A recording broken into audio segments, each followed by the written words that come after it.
Since when do you work on Sundays, Jack? I expect you up so early, Ben. Sorry, I don't have time to talk. Then make the time. Where are you going, Jack? Leaving, Ben. Moving out. I see. Did you explain this to Kate? I'll call her in a few days. Say all the wrong things now. You mean in a few days you'll say all the right things? When did you pack your bag? Friday night when she was out shopping. You should have told her, Jack.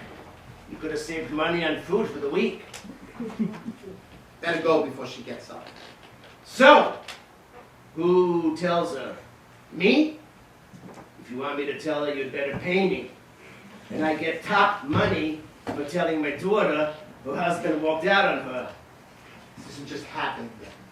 It's been coming on a long time. She might be angry when she hears that I left, but she won't be surprised. You think she'll be angry? You walk out on her after 33 years of marriage, and you think all she'll be is angry? If that's how much you understand her, then maybe she is better off without you. What do you know about it? For 33 years you've been a visitor in this house. You came, you had dinner, you went home. You didn't live in that bedroom with us. No matter what anybody tells you, it happens between man and wife. It happens in the privacy of that room. Not even God himself is always there to listen. You're making a mistake, Jack. No matter what she says, she'll never leave you. This thing with the other woman won't last. I know because I've had enough other women in my life. Kate will find a way to deal with it. She'll ignore it. She'll pretend it's not happening. She'll live with you and not talk to you to protect your dignity, but she won't leave you. I'm her own father. I'm saying to you, have your affair till it's over. But don't break up what'll last you the rest of your life. You don't understand. This isn't an affair. Don't sleep with this woman. I did once, but not now. She's sick. She'll live another 5, 6 months. Maybe not even that. Maybe to you that's a noble gesture, but to me, it stinks. Don't be so dead hypocritical. You have a 72-year-old wife living alone in Florida. And here you stay, pretending to be martyring yourself for some political cause you haven't been interested in 10 years. Now listen. I'm the last one to blame you. But where's it written that a man must love the same woman until the day he dies? In the marriage vow he took. I took it, then you took it too. True. Maybe I don't love anymore. Maybe I am a hypocrite. I don't have another woman, no. My mistress is my privacy. I am unfaithful with a room upstairs that lets me do what I want. I'm having an affair with peace and quiet. But you're right. I'm no better than you. 55 years old then. I'm not ready for a room yet. I need to run. I need to get away from myself and everything that I was. I have no more children left to raise. There's nothing waiting for me out there. Except for one thing. Something else. I still think you're making a mistake, Jack. A big, big mistake. Why? Because Kate is my daughter!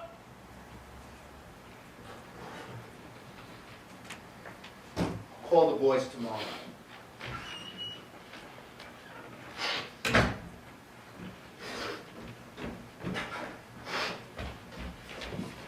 How long have you been up? A few minutes. I heard Jack coming downstairs. I thought he must be hungry. Did you put up hot water? Certainly I put up hot water. What am I, an invalid? You want some eggs? No. No eggs? Why do you always ask me if I want eggs? If I wanted eggs, wouldn't I ask you? It's too early in the morning, Papa. Don't start. Listen, if it'll make you happy to make me eggs, make them. Scrambled, not too loose. You just said you didn't want any. I don't. I'm having them for you. Don't ask me to make you things if you don't want them. I'm sorry. I hardly slept last night. I heard the music. I heard you dancing with Eugene. forgot all about your grandmother giving you the dining room table. You forget a lot of things, Papa. You shouldn't have been listening. I know, but I enjoyed it. I left the door open a crack. Some boys you got, Kate. You raised them good, believe me. All right, where is Jack so long? Is he in the kitchen? Nobody lets me cook here anymore. Is he in the house? No, Where did he go? For a walk? no. He's not in the house. He didn't go for a walk. So where did he go on a Sunday morning?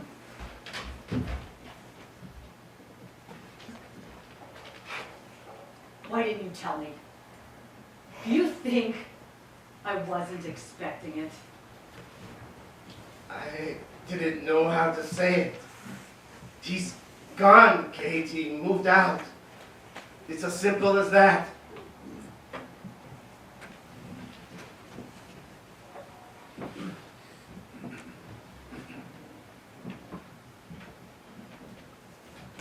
When Mom heard the news about Pop, she didn't cry. She didn't reach out for anyone to hug. She didn't make a sound. When I was in the Army, they told us in battle, don't bother attending to the wounded who were crying out for help. Go to those who didn't make a sound. They were the ones in real trouble.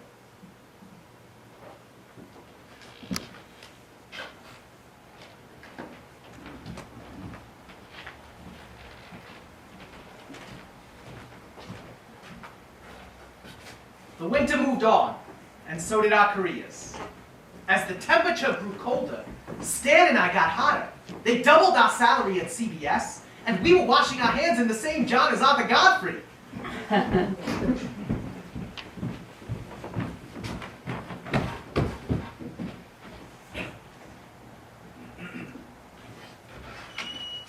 Okay, don't say anything, just sit down. What? Just sit down, because you're not going to believe this. What are you talking about? Never mind, stand up. This is too exciting. You sit down. Where's Mom? Mom! Where's Grandpa? Grandpa, come on in here! He fell asleep. Mom, remember how I told you to have faith in me? How I knew talent when I saw it, and I knew Eugene and I had talent, right? And I never gave up on us, did I, Gene? No, never, except for the 8 times you wanted to commit suicide. All right, except for those 8 times, I was like a rock. And once you smashed the typewriter with my baseball bat. All right, except for the time I smashed the typewriter, I never lost heart. No, except for the time you lost heart. All right, but otherwise, I never faltered, all right? I never lost hope. So guess what I'm going to tell you? You lost hope. We got the Phil Silver show. You, me, and 2 of the writers, $200 a week apiece. A piece, that's $400 a week. Do you realize how much money that is? $300 a week. Oh, congratulate me, you lousy kid. I negotiated the whole deal myself. We don't even need to pay an agent.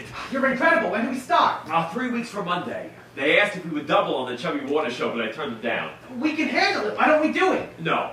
We spread ourselves too thin. We lose the quality, all right? We make good here, we make the big money later. So, what do you think about all this, Mom? What do I think? I got 2 geniuses, that's what I think. 3 geniuses, because you're the one who gave birth to us, and that's why I think you should be living in New York, too. You up? What are you talking about? Eugene and I are moving next week. I signed the lease today. Look, we'll be working night and day. It'd be murder for us to come all the way out here to visit you. The woman showed me a place 2 blocks away. It'd be perfect for you and Grandpa. And before you say no, come take a look at it. In the first place, your grandfather didn't go to Florida. He's not going to go to New York. In the second place, who do I know in the city? Aunt Blanche. Aunt Blanche lives on Park Avenue. I don't have clothes to visit Park Avenue. My friends are all here. I like the stores better. You know what they would charge me for chicken breast in New York? Forget it. Just want you to be happy, Mom. You made me very happy today. Too much happy, I get scared. Come on, let's go. We got other things to talk about.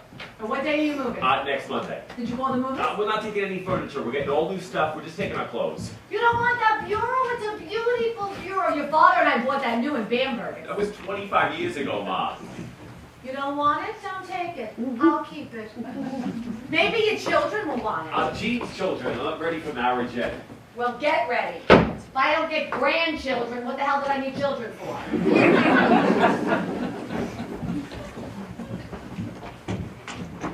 I got other news too. I saw Pop today. No kidding. He was waiting for me outside CBS. How is he? You know the girl he was seeing, Audrey? They took her to the hospital, said she wouldn't last out the week. That's too bad. How was Pop taking it? He looked lousy. He asked about Mom. Asked how she was. And then she started to cry. We were at Louis' restaurant in the middle of Madison Avenue, and he reached out and grabbed my hand, and he held my hand for half the lunch. You know, the waiter must have thought we were a couple of lovers. You think when this Audrey, you know, you think he'll come back to Mom? No, at least not for now. He said he can never come back to this house. Besides, she'd never take me back, he says. Sure she would. She still loves him. Maybe, but she's stubborn just like Grandpa. Stan, why are they doing this to each other? I don't know. Maybe he explains it all in these letters. What letters? He wrote 2 letters, one for me and one for you. What's in it? I don't know. Didn't you read yours? No, not yet. Why not? He said we have to wait till after he dies. After he dies. Yes, he made me promise him. I said, Pop, if it's that important, why couldn't we just open it now? He said, we couldn't, we would just have to wait. Suppose he lives to be 90. It'll turn yellow. I'll never be able to read it. They're probably letters of apology explaining why he did what he did. By then I'd be 54. I wouldn't even care. Or maybe the letters saying he'll never forgive us for what we did, for me saying go to hell to him. He already forgave you. He held your hand in the restaurant. So, are you going to wait till he dies to read it? I'm gonna try. How about you? What if he outlives me? Does he get his letter back? You're funny, Gene. You've got a wonderfully inventive mind, but sometimes it lacks respect. It probably does. I was really confused. I've always loved my father, but I didn't like him for leaving my mother, and I really was sore at him for leaving me this thing. I sure didn't want him to die, but how else was I going to read the damn letter? I knew I was really angry when I thought about sending him a Father's Day gift and printing on it, never to be opened ever.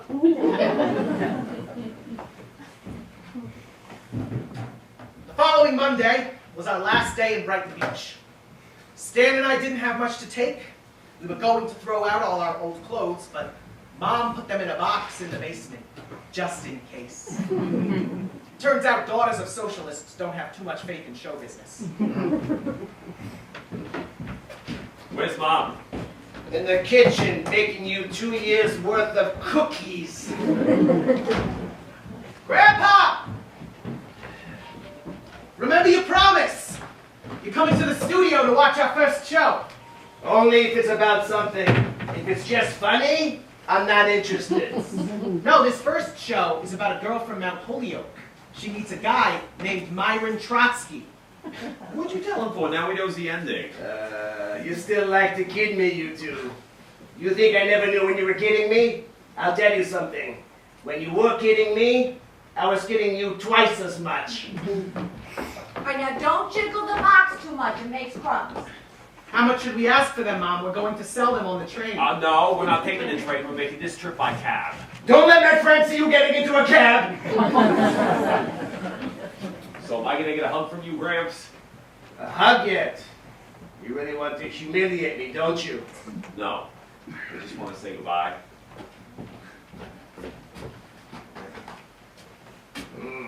I suppose I'm going to get the same thing from you, huh? Of course. I'm going to kiss you right on the lips. They're going to have to pull us apart. Oh. Hey, Broadway mama, step right into these arms. Yesterday he was a writer, today he's Clark Gable. I just want to say one thing, Mom. Don't say anything. You know I'm not good with these kinds of things. It's not that horrible. And it's quick. I love you. Okay? That wasn't so bad, was it? All right, we're not moving to Budapest here. We got a party to get to at 4 o'clock. What party? At CBS.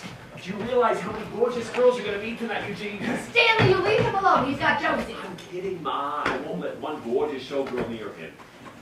We'll call you in a few days. And Grandpa, just so you know, I always knew when you were kidding me. I knew when you knew.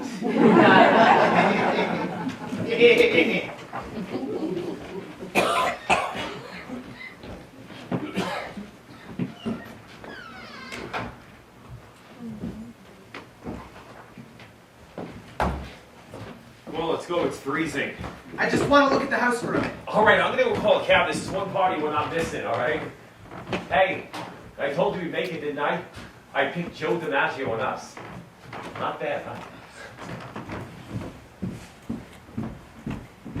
I knew then that no matter how many times I came back to see this house, it would never be my home again. Mom and Pop split up for good and never got back together. As a matter of fact, he remarried 2 years later to a pretty nice woman. Mom would be really upset if she heard me say that, but the truth is the truth. Grandpa found it rough going in his 78th year and finally surrendered to capitalism and Miami Beach. He plays pinochle every day and donates half his winnings to the Socialist Party. Josie and I got married, and we sleep each night with her hand lying gently across my chest. I don't breathe for fear she'll move it away. Come on, Eugene, let's go. I got a cab. I'm coming! I'm coming! I never realized how cold it was out here before.